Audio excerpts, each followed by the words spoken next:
My name is Jason Lever, and I was asked to moderate this panel because I'm an indie series creator, and I have a lot of fan interaction, and I deal a lot with the fans of my show. And of course, this is Fan Expo, and we've got writers. This is the Writers Guild. There's a whole bunch of things coming together, so there's logic to this.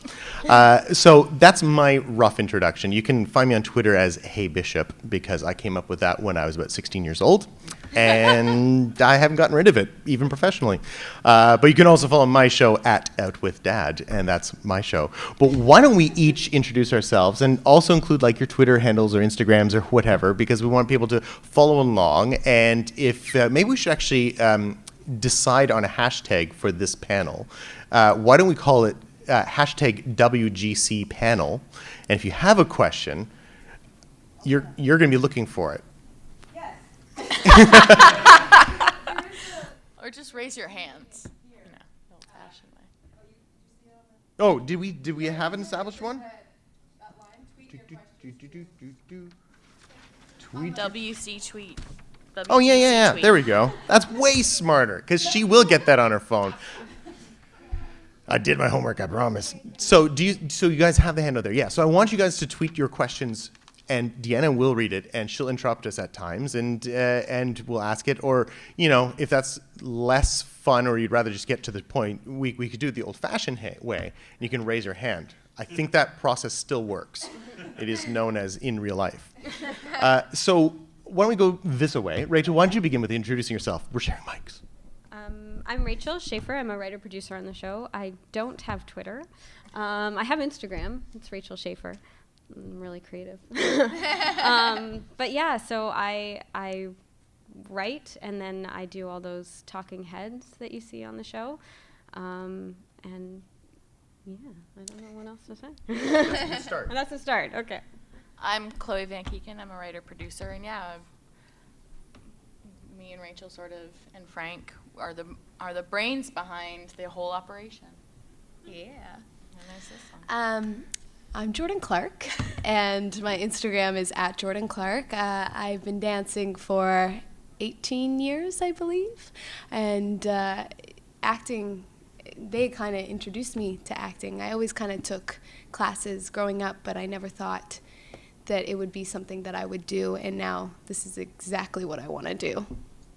So you've always identified as a dancer. Do you Yes. now identify yourself as an actor? Yes, absolutely. Awesome. Yeah, That's yeah, great. It's very cool. Because who says we have to stick to Exactly. things, right? Yeah. I can relate completely. So I'm interested. I do kind of want to get a sense of who you guys are. So why did you come to the panel? I guess the way we should answer that is like, did you guys come here because you're interested in writing?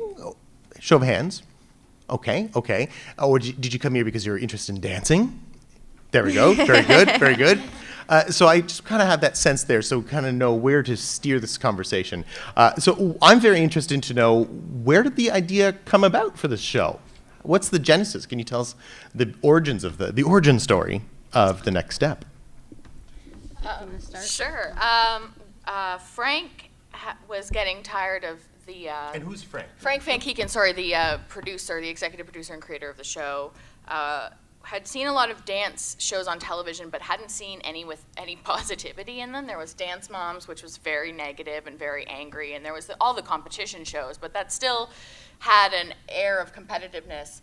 And he really wanted to show the collaborative world of dance and how positive it can be to young people, and the effect it can have on their lives. Do you want to add it? How did you come on board the show? So I had been working on Winging It, which was his other show, with Chloe and Frank. And so he kind of came to me and he was like, I have this seedling of an idea. We're going to shoot a demo pilot.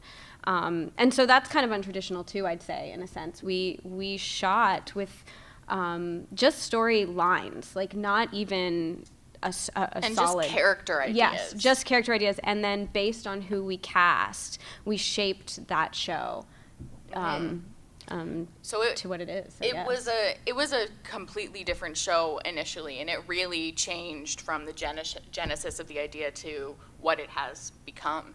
Yeah. So Jordan, it's your turn to have a question. Yes.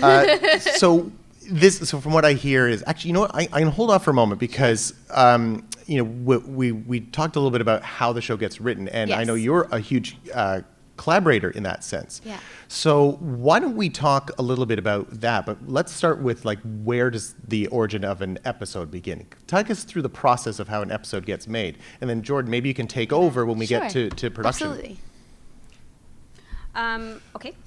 We have a writer's room, so there's a group of us in a room. And it's interesting because we don't necessarily look at an episode and say, like, okay, this has to happen. We mostly fill in the blanks. So we put all 30 episode note cards, index cards on a wall, and we say, okay, we want Michelle to be here by this point. We want Emily to be here. We want this to happen. And then we kind of just fill in the blanks from there. And make an episode, really. Yeah, we write our story arcs first, and where we want our characters to go and the journeys we want to take them on, and then sort of backfill from there how we're going to get them to those places. So the episodes are almost an afterthought to what stories we want to tell. So it's almost like we create the episode to push our characters to where we want to go, which I guess most people do. So from what I'm picturing then is a bunch of writers are in a room. You're throwing ideas up on a wall, literally. And so it might say something like, team has to decide who becomes captain. And then at some point, you might say already, Giselle becomes captain. So there's all these notes, and then I presume they get put on paper at one point. And I'm sorry I'm asking such detailed questions, but I'm very interested. What does a script look like once you get to see it, Jordan? What are you given? At the first season, it was more like an outline of what was to happen. And when we got on set with everybody, with Rachael and Chloe, we would just discuss what was going to happen during the block. And are you shooting while this brainstorming is happening, or are you rehearsing it on set? Yeah, well, we're rehearsing, and we kind of try things, and if it works, it works. And Frank is always on the God mic telling us, now say this, and wait, try this one. So it's experimental, which is really fun for us. We should explain. The God mic is a mic that Frank gets given at the beginning of the season that goes over the entire PA system, Frank, the executive producer.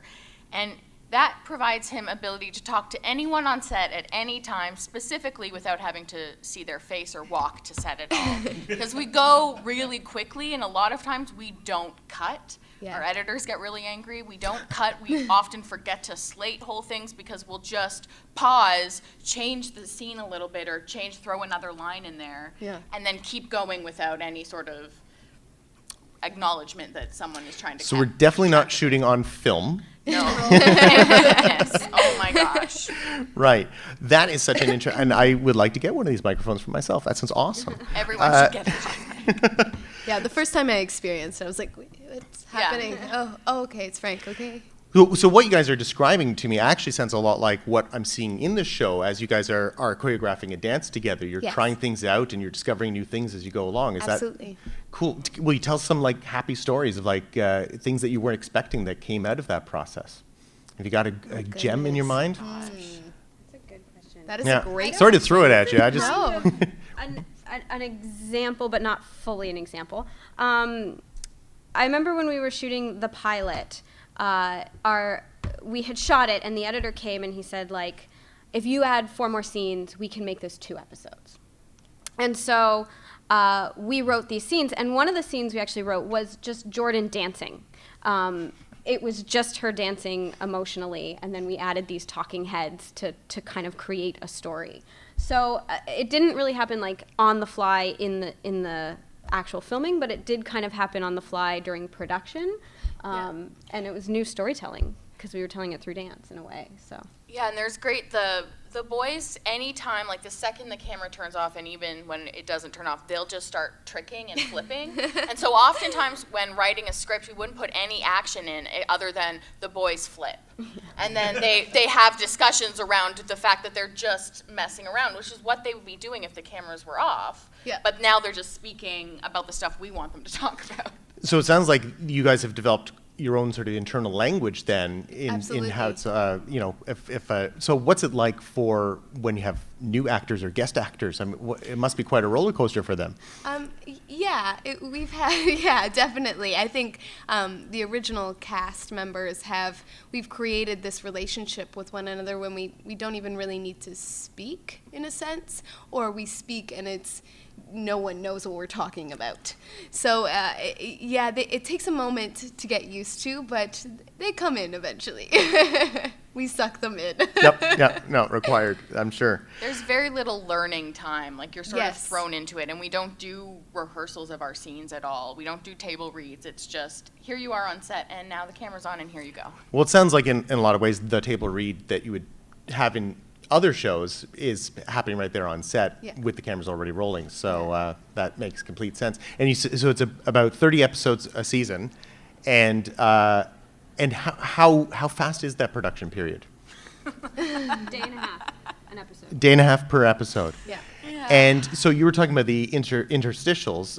Could you talk about how that comes into play? When they talk to the camera? Yeah. So basically, based on what happens in the scene, I'll take notes. And we would try and do to camera. It's the bane of everyone's existence. It's the worst. And we usually spend like a day or two, sometimes a week, just doing those to cameras. And so they'll sit in their little director chair, and I'll sit in a crappy stool, and and just ask away. And sometimes we kind of discover things in those to cameras too. Like, I think a lot of truth comes out with the actors because they are dancers and they've had those experiences. So we, sometimes I'll ask a question and you'll get something, just a really interesting answer that you can kind of expand on and help shape a scene in a new way based on those Absolutely. answers. Yeah, absolutely. We can, because we do have the dance background, all of the cast members do have quite a large dance background. We can kind of contribute to what we feel would actually happen and explain. And if we don't, because we're sitting in the chair for so long, sometimes 3 hours, we kind of get lost in the episodes. We're like, wait, what happened in the scene? So Rachael will explain, and you go and you kind of go over the details of how your character felt, and it's just a process. It's completely a process. And has post-production typically begun by that point, or? Yeah, they're going too. So will you be getting notes? Will you be? I should take this back for a moment. So when you are preparing to film those parts, are you taking notes both from editorial and from your notes from set? Yeah, we're in constant contact with the story. They call them story editors, and so they're not the actual editor yet. They're the people that just assemble the story based on some of the cameras they have and the scripts, and then they'll, I'll talk with them and they'll say, oh, can you get this person to say this? And most of their stuff is really just to close a scene or to open a scene. Mm-hmm. It's usually not so much the emotional stuff. Can you give an example? So it's like, just get Giselle to say, I walk into Culture Shock because I want to get a drink, but I'm afraid because I see Eldon there, or whatever. And then that kind of, just stuff to get the scene kind of started is what we'll get from them. So, be new to acting. Well, you're not new anymore, but I'm wondering what your perspective of screenwriting. How has that changed since you've begun this?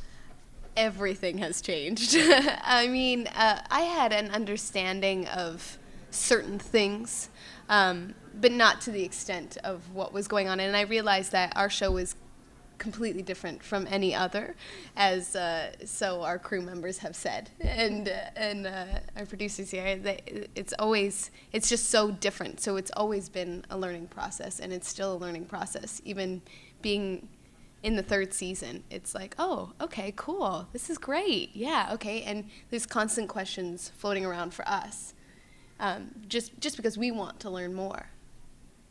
No, it should never stop learning, that's for sure. Yeah. Good. So I'm loving hearing all about the collaboration that's going on, which is very reflective of the story as well. The characters are like that.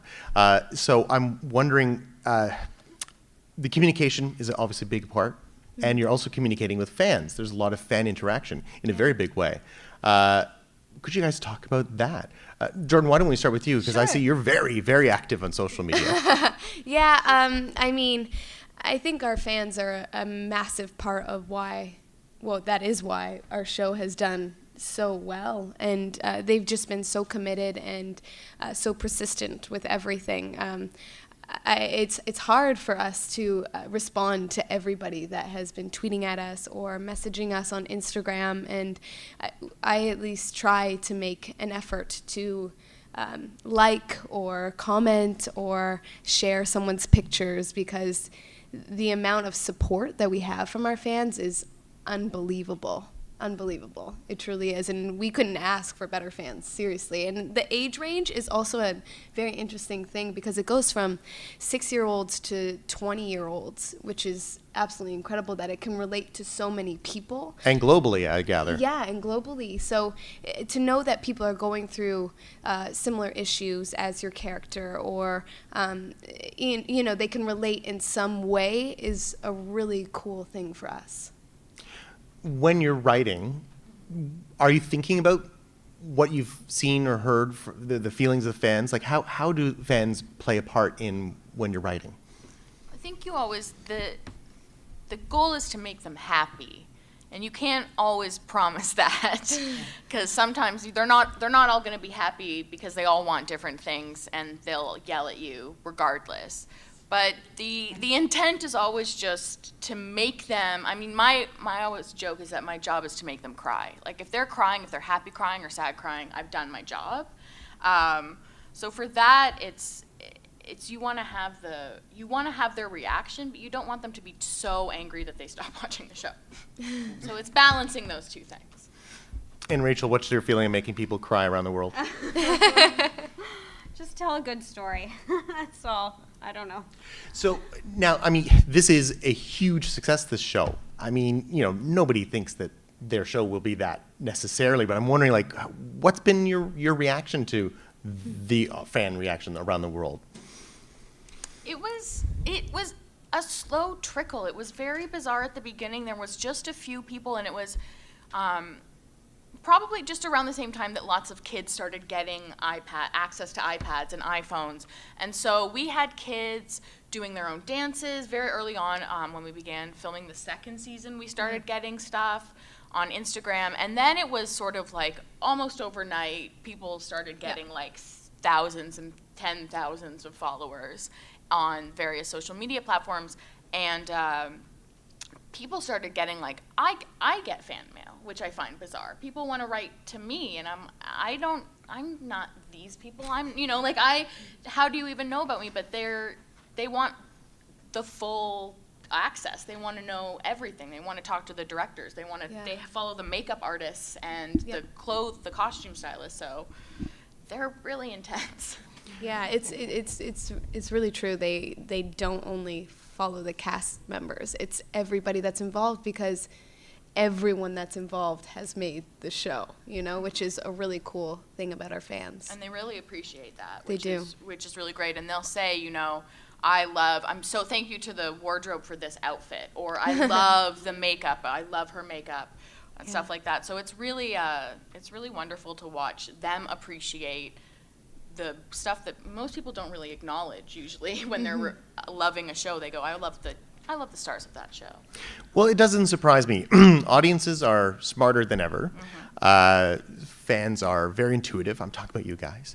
And also, like, the show itself is about collaboration and everyone being involved to make something. So it's not surprising that that's reflected in how people see the show being made. So what has all this success felt like? Like, tell me about, like, what does it mean to you? Oh, I don't even know where to begin. I mean, we just started. I mean, my agent called me and said, "Oh, you're playing Giselle in the show." I'm like, "Cool, great, awesome." I didn't know what that meant, and it was just kind of like, "Okay, let's see what this show's all about." And went to rehearsal, and I believe it was Rachael and Frank that sat me down, and they were like, "Okay, so you're Giselle, and you're best friends with Daniel, and we're gonna see where your character goes." And from that day on, I was just like, "Okay, awesome." never did I imagine that something like this could have happened. It's been an extraordinary journey, and I'm just so happy to be a part of it. The show also, I mean, it's reaching audiences through other different mediums. Like you mentioned, iPads probably had an influence, but then there's live shows. Talk to me about that. How did all that come about? I think it was just a desire to give people more. It was clear that with the obsession online, it was clear that they needed more, and so we wanted to give it to them, and so the after show was developed, and the live tour, and the clothing line, and the pillows, and the blankets, and the books. So it was in an effort to give the fans more of what they loved. Yeah. And has it worked? I don't know, has it? We have a big nodding head in the front row. Yes, very good. So are there questions coming from the audience yet? Do you guys have questions? Think about one. No, not yet? We'll wait for... The scenes with the dancing and all that, is that all like real, or is it kind of dubbed in? Or No, we are all doing our real stuff. And we get asked that actually quite a bit.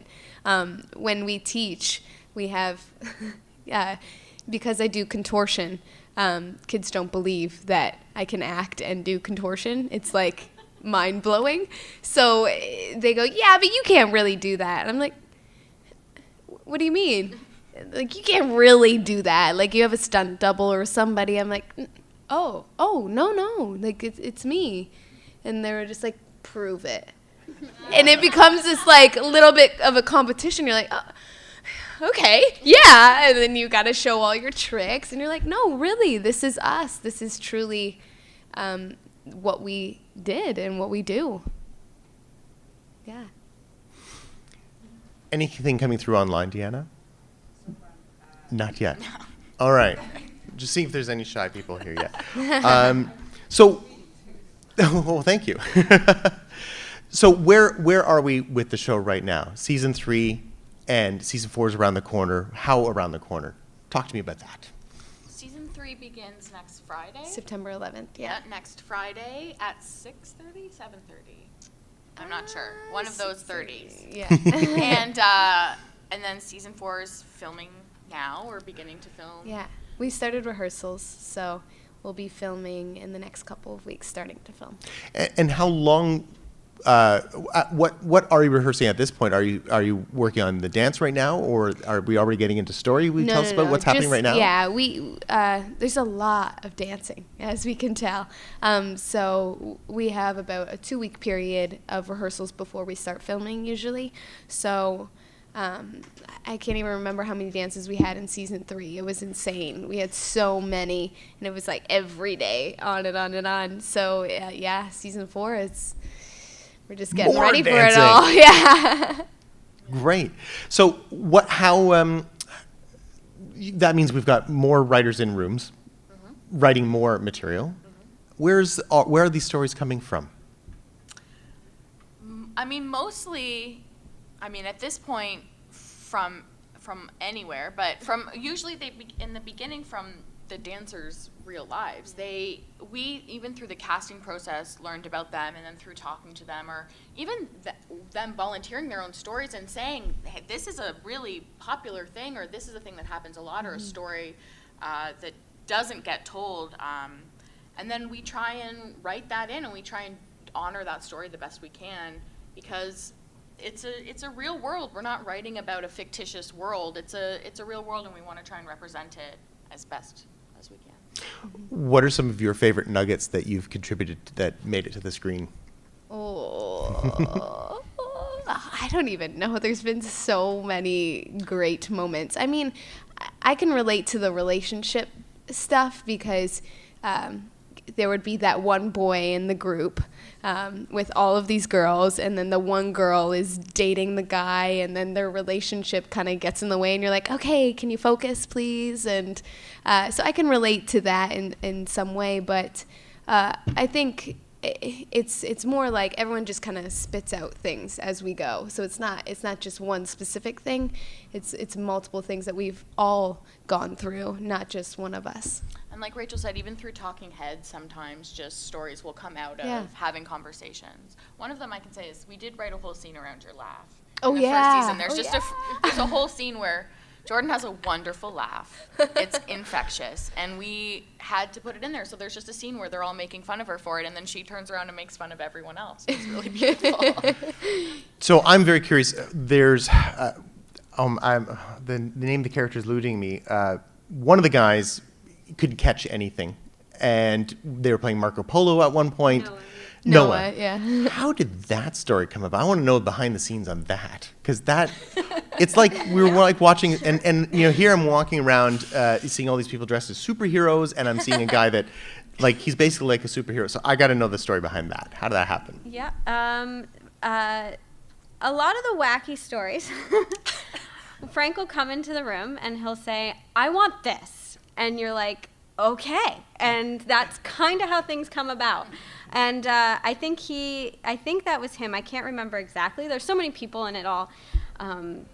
You just kind of remember the ones you pitch. You don't really remember the other one, like who told the other one. But it came about, and I think it was Frank saying, "I want Noah to be this like amazing, like godsend kind of person," and Ninja.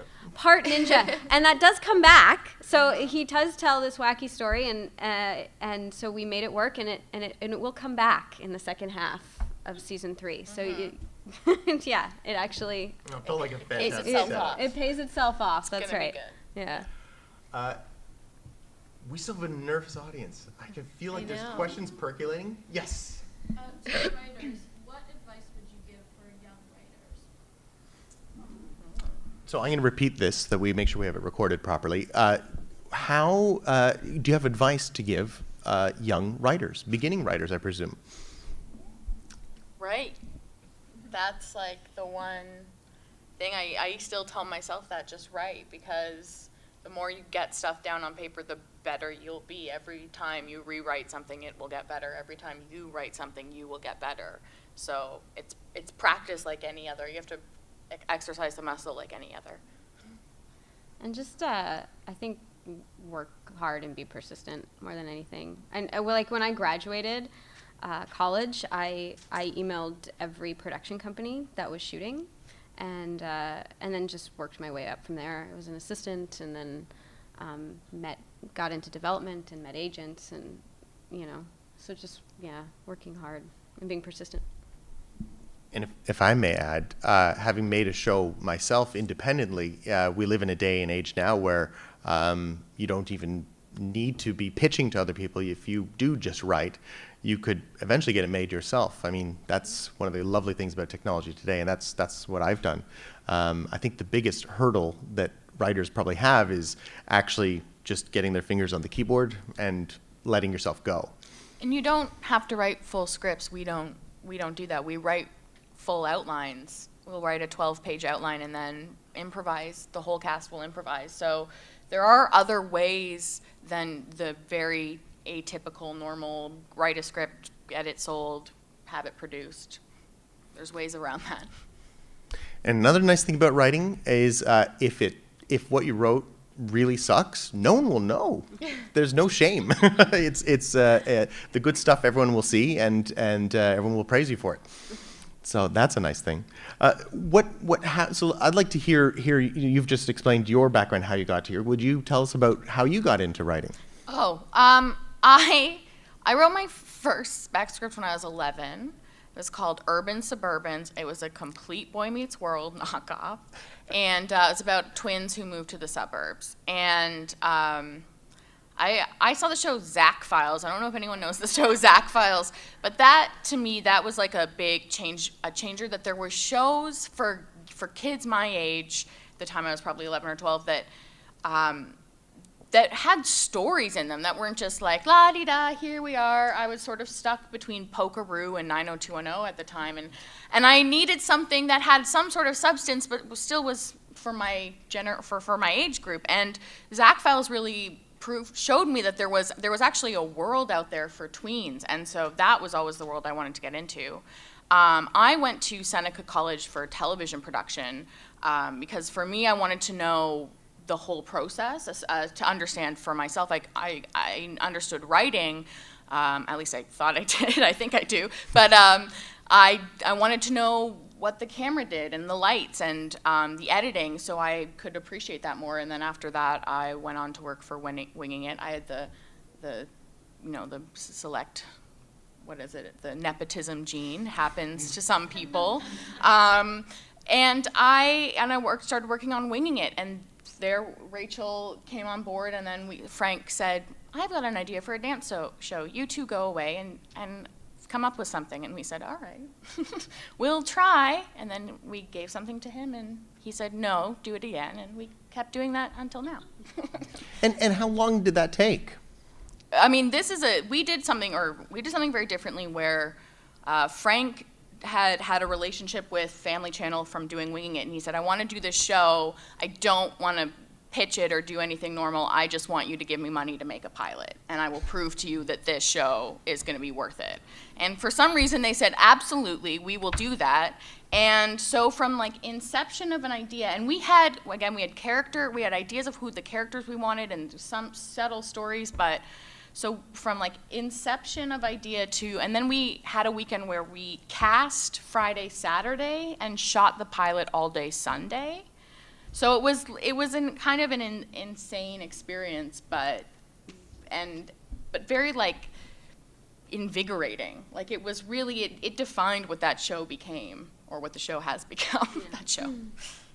And Jordan, Yes. You were saying this is your first time acting was this show, and you've since gone on and you've performed in other things. Yeah. So what's it like working on one show where there isn't a traditional script in the traditional sense, and now I'm sure that you've now seen traditional scripts. It's just different. It's just completely different. Yeah, like that's the best way to describe it. It Was seems it a a lot shock? easier in a way, because the first time I was a little bit scatterbrained because I wasn't sure what to expect or what was happening. So, and it was very on the fly. So you're just kind of like going with it, and this is kind of, everything's all set out for you. So you're like, oh, you want that? Okay. So it's a really, the next step has prepared me for a lot more than I expected. Awesome. And what have you guys made any mistakes writing? Like, what have you learned that you wish you what do you wish you had done differently, or what did you discover that moving forward, like, now we know this and we're not going to repeat that? Like, is there some good? I mean, some of these we may never have seen on screen because you fixed them before they got to screen. But are there some valuable lessons for us aspiring writers? I think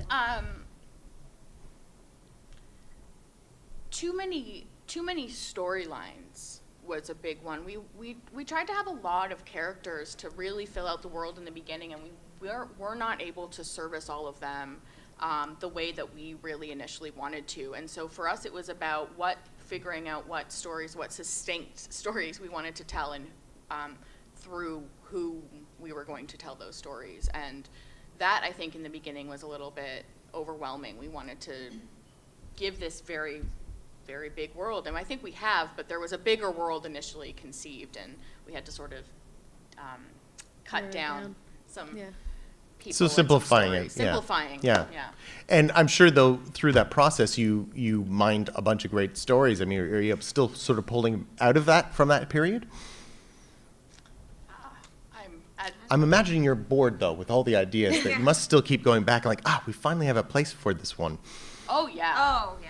Well, like, we did Flash Mob, and that has been on the books Since season 1, I think. It was like in a Winging It, Frank wanted to do it. Like, it had been gone on for so long, and it just never worked, and finally it was like, this is the way we're doing it, and we're gonna save all this money on all the other stories and do this story, and it was so worth it in the end. It was amazing. Why was it so worth it? It really looked It looked amazing. great. It's probably one of my favorite episodes to this day. It's just the outcome and the people, the energy, the things that were happening was outstanding. And we were at like some dingy little mall in the middle of like North York. People still ask me, they're like, what mall is that? I want to go there. I'm like, no, you don't. It does not look that good, but on camera it looked so great. And that was so wonderful to be like, and that's always the sort of bizarre thing being on set, is watching something and being like, is this going to work? And then seeing it on screen and being, oh, yes, okay, yes, no, it works perfectly. That's awesome. I think personally too, We'll just yeah, shove a bunch I don't of know. microphones in your face. Okay. I think just personally learning that you don't necessarily need dialogue and that you can shape scenes, and we would continue to shape scenes. I mean, from the writing to the production to the editing. I mean, it would always be changing, and I think that kind of kept it fun, and you never got bored of your job because you kept being able to create throughout the whole process, which was cool. And it was really, really cool to see. I mean, some of the actors when we met them were really young, and I mean now they are much older. And so not only were they growing, but the stories we were able to tell with them were growing as well. As they were experiencing new things, they were able to access new emotions. And I remember the second season, or even the first season, it was like, the first person that cried, everyone else was like, now I want to cry. I'm going to cry. I can cry too. And it was like a challenge. Everyone wanted to be able to cry. And that was really wonderful to watch everyone go like, oh, I saw one person do it. Okay, we're all stepping up now. Yeah, that was an amazing moment because that was when we were like, oh my God, we can take this show to the next level too. Like for us, I think it was like, oh my God, they can cry. We can go so many places now. Exactly. Yeah, it's like, and there is a 10. Yeah. And there's always, you're always tentative when you're not working with actors. It can be a little daunting, but I think mostly because of their dance experience, they're so quick at picking stuff up. I mean, it is a shorthand now.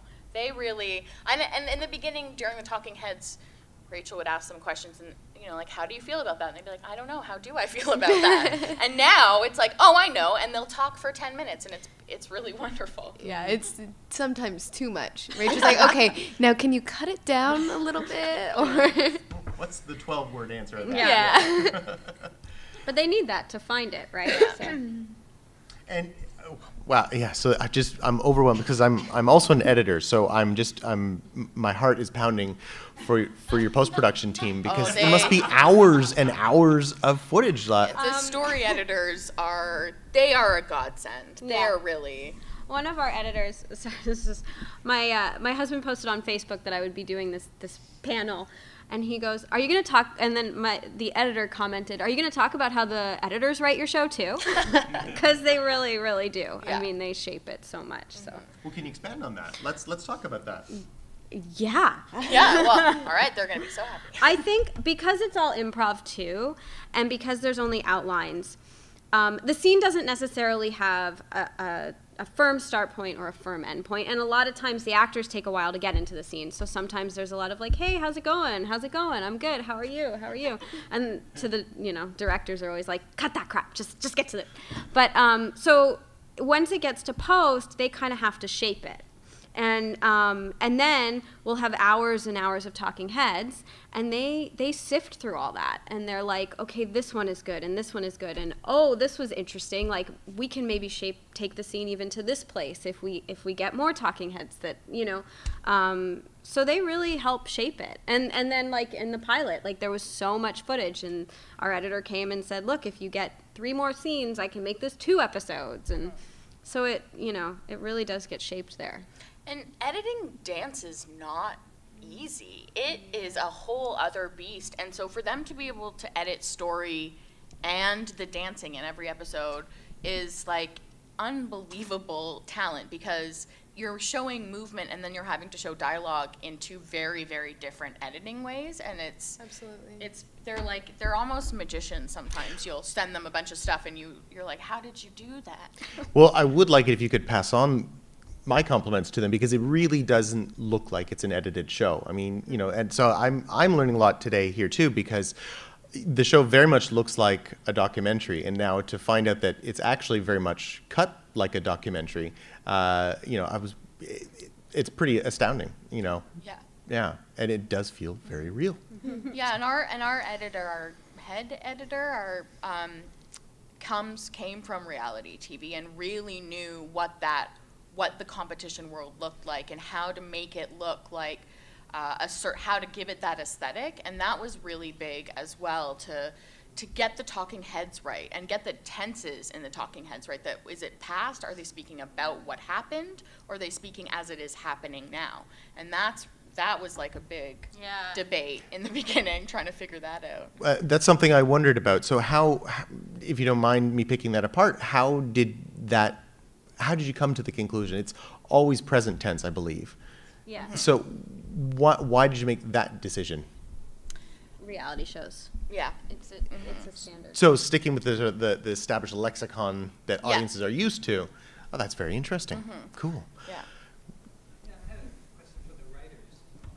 Because of the way you sort of build the show, and it's pretty dynamic, do you find that some of your concepts that you sort of have sort of set it going a certain way end up twisting when they actually get filmed? And you end up with maybe a bit of drama that becomes a bit of comedy, or vice versa, or that kind of, flexibility in the show and then you run with the new direction. Do you find that happens? Yeah, there's a really good example of this actually. In season 2, there's Riley sends James on James on this quest for a 4-leaf clover, and so James gets all these characters involved in finding a 4-leaf clover. And he used to date this other girl, and she's the one who brings him the 4-leaf clover. And it was intended as a joke scene. I mean, it was supposed to be totally funny and silly. And the actress just brought this weight to it and got emotional. And it became this very nice, metaphor for moving on. But it was not intended that way. It was totally a joke. And the actress is a comedic. We knew she would play it funny, which is what she always does. And she made the decision, and it changes on a dime. And that will happen because it's improv. We let them make choices, and sometimes we guide their choices, but sometimes the choices guide us. Yeah. And because of that, we went back and rewrote some stuff so she'd have kind of a through line. Her character would have a through line for that scene. Yeah. That must have been so exciting to have that unfold in front of you. Totally. Was it I wasn't exciting, there. terrifying? No, I know. I'm like, I Wasn't on don't set. remember any of it at this point. It's all blurred together. It's the summer, because it's a day and a half an episode, and we'll block shoot. So we're all over the place.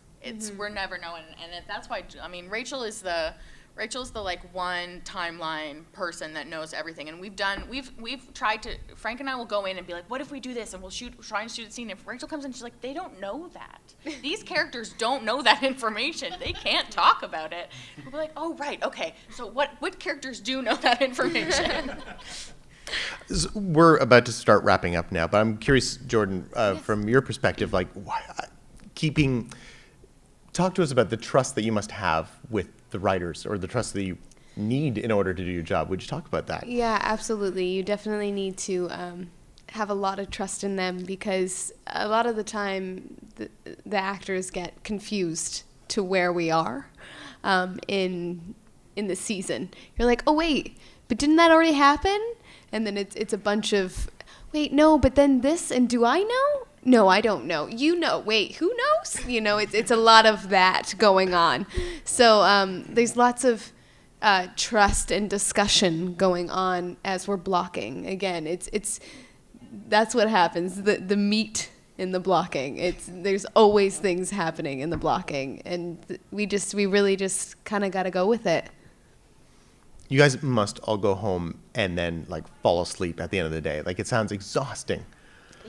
Yeah. It's exhausting, but This is the first. Gratifying This exhausting. is the first Yeah. year we've had a summer, because we usually film over the summer, and so you don't. And because it's you're there and it's dark, and you leave and it's dark, and there's no. Even though the hours are longer, it doesn't seem to matter. You're just there all day. You're inside, so it's it becomes kind of like this very insular family that, I mean, all sets become We feel like a bubble. yeah, you really feel like a bubble. And we've had like randomly fans will find the set and they'll just wander onto it. Whoa. And we actually last year had to call the police because this family kept showing up and we'd ask them to leave. And we're like, we're trying to work. What people don't understand is like, it's not always fun on the set. It's a lot of hard work and it's a lot of waiting around and then doing stuff. And so people will walk around and we're like, who are you? And they were there for about half an hour because everyone just thought everyone else knew who they were. Well, they walked in. Yeah, they walked in, and I was the first person that they saw because I was standing at the door. I don't know. And they were like, Giselle. And it was like, hey, hi. Are you here with somebody, or do you need someone? They're like, no, we're here. It's so nice to meet you. I was like, oh, okay. They're like, is Riley and James here? I was like, yeah, one sec. And then I went and got the AD, and I was just like, I don't know who that is, but maybe they're here to see somebody. Maybe there's a miscommunication. And it was like, nope, they're just fans, and they saw us filming on the street and decided to come in and say hello. And they walked right onto set. Like, they had no qualms. They had no, like, they've never. Yeah, they brought their cousins the next day. They brought their cousins the next day. And we unfortunately had to threaten to call the police because they wouldn't leave. And it was really. It was very sweet. It's so sweet. And you don't want, that's the thing, you don't want to hurt them. You don't want to give them a bad impression, but. So no geotagging Instagram on set. That's really important. Yeah. So I think that we've got to wrap. Do we have time for another question from the audience, if there is one? Yes, we're shaking head. Anybody No, have a question? no. Come on. No. You got one for Jordan? Do you dance? Yes. Where do you dance? You're shy. Ballet, and she's going to be starting acrobatics. Hey. Ah, right on. Yeah, that's awesome. And do you do it competitively? Yeah. That's awesome. Well, keep working at it, girlfriend. We have these books right here. Would you guys talk to us about that? Sorry, I'm really sorry. I have to cut you off. Oh, it's cutting all right. us off. Thank you for coming. All right, Never mind. everyone.